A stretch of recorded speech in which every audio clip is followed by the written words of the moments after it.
high-end sound. We're gonna bring a little bass in here with the guitar.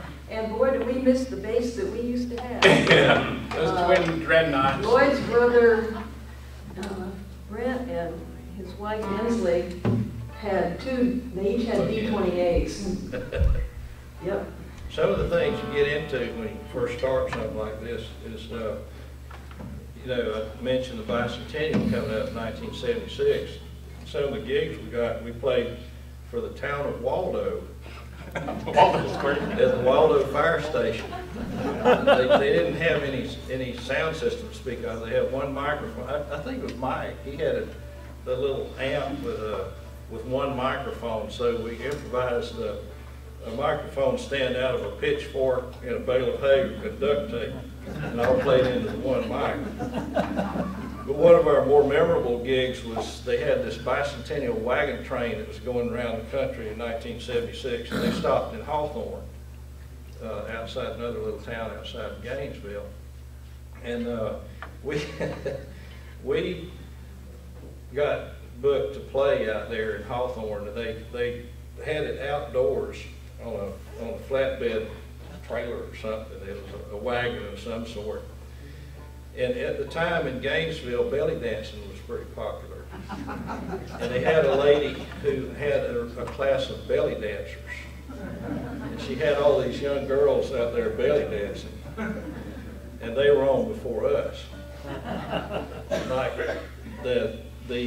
you know, they did their little ring-a-ding things like that. And the next to last dance was these you know, 16 to 18-year-old girls that had these little frilly pants on and outfits, you know, and they were doing their clickers, and they were doing a left-hand star. There was four of them. They were going around and around, and they clicking and clicking and clicking, and one of them's pants hit the floor. And she gamely reached down and pulled them up and finished out the dance. And then the head belly dancer came on, and she was,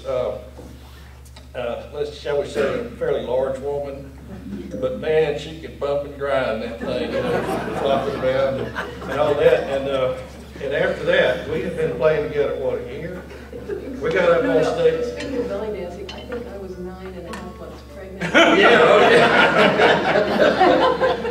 I've got a picture of it. We got up on the stage and said, "Y'all ready for some old time music?" And you know, after that, but we had a photographer come out one day from the Gainesville Sun to take some publicity shots, and we all got on the back porch of this old house he found somewhere, and all the guys were standing back, leaning against the fence, leaning against the posts and everything, you know, looking cool. And Gail was sitting on the edge of the porch like this. And we all were holding our estimates for a while. The photographer said, "Okay, now start playing something." We all started playing something except Gail, and she sat there with this grin on her face like this, just held on her fiddle. She said, "Gail, why aren't you playing?" She says, "I can't, I'm having a contraction."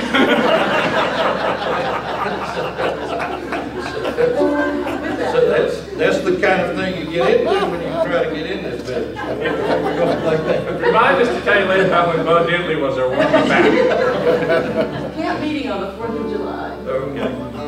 Yeah, we all went our separate ways, and I wound up in Alabama for several years. This is the tune